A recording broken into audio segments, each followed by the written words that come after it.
Hello friends, Debolina Rajdeep ব্লগে তোমাদের অনেক অনেক স্বাগত জানাই। আজ যে রেসিপিটা তোমাদের সাথে শেয়ার করতে চলেছি সেটা সবারই খুবই পছন্দের।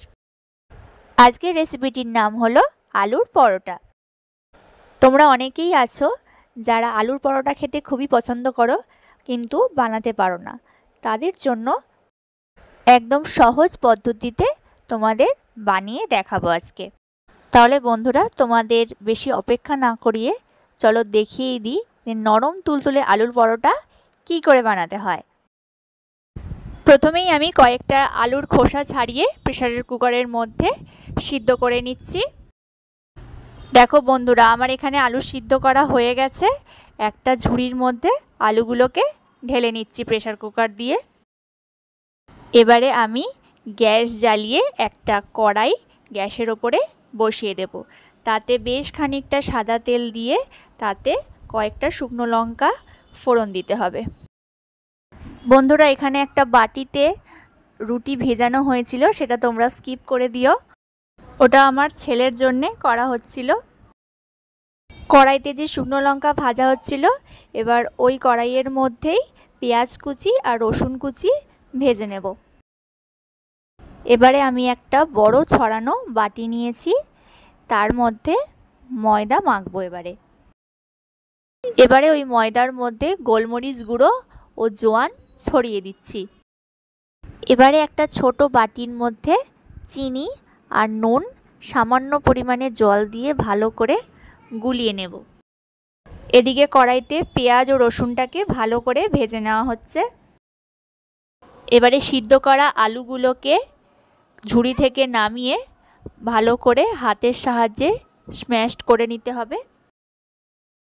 এবারে আলুগুলোকে তেলের মধ্যে দিয়ে দিতে হবে। তেলের মধ্যে দেওয়ার পরে ভালো করে মাখিয়ে নিতে হবে। যে পেঁয়াজ রসুন ও শুকনো লঙ্কাগুলো ভাজা হয়েছিল তার সাথে আলুগুলোকে ভালো করে মাখিয়ে নিতে হবে।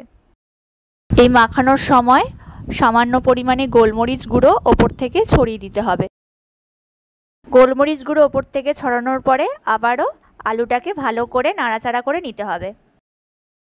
ভালো করে নাড়াচাড়া করা হয়ে গেছে আলুগুলোকে, এবার নামিয়ে নিচ্ছি। এবার ময়দার সাথে আলুটাকে ভালো করে মেখে নিতে হবে। আমি এখানে পরিমাণ মতো ময়দা নিয়ে নিয়েছি। এবার তার মধ্যে আলু সিদ্ধটা দিয়ে দিচ্ছি। এবারে ময়দা যেরকম মাখে ওরকম আলু সিদ্ধটাও দুটো একসাথে মেখে নেব। আমি কিছুক্ষণ আগে যে একটা ছোট বাটিতে নুন আর চিনির জল করে রেখেছিলাম একসাথে, সেইটা এবার এই ময়দার ওপরে দিয়ে দিতে হবে।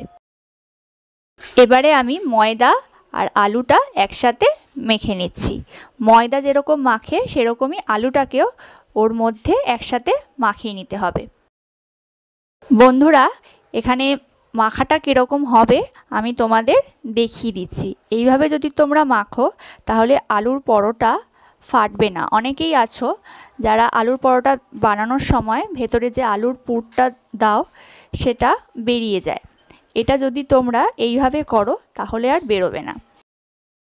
তোমরা এমন অনেকেই আছো যারা ময়দাটা মেখে লেচি করে তারপরে ভালো করে বেলে তারপরে আলুর পুরটা ঢুকাও, তারপরে আবার বেলো। কিন্তু এইভাবে করলে পরে অনেক সময় বেরিয়ে যাওয়ার সম্ভাবনা থেকেই যায়। কিন্তু তোমরা যদি এই পদ্ধতিতে করো, ময়দার সাথে একেবারে মেখে করো, তাহলে গ্যারেন্টি দিয়ে বলছি তোমাদের আলুর পুরটা আর বেরোবে না, আর খেতেও খুবই টেস্টি হবে। তাহলে বন্ধুরা, আমি তোমাদের পদ্ধতিটা বলে দিলাম এটা কিভাবে বানাতে হয়। এটাই আমার মনে হয় সবথেকে বেস্ট পদ্ধতি। তোমরা যদি এভাবে বানাও তাহলে কিচ্ছু হবে না, আলুর পরোটার খেতে খুবই ভালো লাগবে। তাহলে বন্ধুরা, অবশ্যই বাড়িতে একবার ট্রাই করো। এবারে দেখো বন্ধুরা, আমাদের লেচি করা হয়ে গেছে। এবার তোমাদের দেখিয়ে দিই এটা কীরমভাবে বেলতে হবে।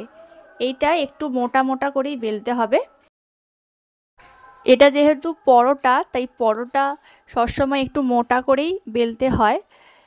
যে কোনো ধরনের পরোটাই একটু মোটা করে বেললেই ভালো লাগে। পরোটাটা বেলা হয়ে গেছে। এবারে তোমাদের কি করে ভাজতে হয় সেটা দেখিয়ে দিচ্ছি। প্রথমে গ্যাসটা জ্বালিয়ে নিয়েছি, তার মধ্যে একটা ননস্টিকের চাটু বসিয়ে নিয়েছি। এবারে সামান্য পরিমাণে সাদা তেল দিয়ে পরোটাটা ছেড়ে দেব। তোমাদের আমি এখানে একটা করে দেখিয়ে দিচ্ছি, একটা যেরকম হবে বাদবাকিগুলো সেই রকমই হবে, তাই একটাই দেখিয়ে দিচ্ছি। প্রথমে দিয়ে দেবে একটা লেচি দিয়ে দেবে প্রথমে, তারপরে এক পাশটা ভাজা হয়ে গেলে তারপরে উল্টে আরেক পাশটা ভেজে নিতে হবে। পরোটাটা ভাজার সময় এত সুন্দর গন্ধ বেরোচ্ছিল যে তোমাদের কি বলবো, ইচ্ছা করছিল যেন এক্ষুনি সবকটা খেয়ে নিই, এরকমই মন চাইছিল, বিশ্বাস করো বন্ধুরা। এই আলুর পরোটা কিন্তু টমেটোর চাটনি দিয়ে খুবই ভালো লাগে খেতে, কিন্তু টমেটোর চাটনিটা একটু ঝাল ঝাল করতে হবে। আমি এখানে টমেটোর চাটনি দিয়ে এই আলুর পরোটাটা ট্রাই করেছি। তোমরা যদি এটার রেসিপি চাও, মানে টমেটোর যে ঝাল ঝাল চাটনি সেটার যদি তোমরা রেসিপি চাও, তাহলে অবশ্যই একটা নিচে কমেন্ট করো, তোমাদের সাথে অবশ্যই রেসিপিটা শেয়ার করব আমি। তাহলে বন্ধুরা, আজকের রেসিপি আলুর পরোটা তোমাদের কেমন লাগলো অবশ্যই একবার কমেন্ট করে নিচে জানিও। আর যাবার আগে ভিডিওটা লাইক করো, অনেক অনেক কমেন্টস করো, আর অবশ্যই শেয়ার করে দিও। আর যাবার আগে চ্যানেলটা সাবস্ক্রাইব করতে একদম ভুলো না বন্ধুরা। আজকের ভিডিওটা এখানেই শেষ করছি, দেখা হচ্ছে পরের দিন অন্য কোনো নতুন রেসিপি নিয়ে। ততক্ষণ পর্যন্ত সবাই ভালো থেকো, সবাই সুস্থ থেকো। আজকের মতো সবাইকে টাটা, বাই।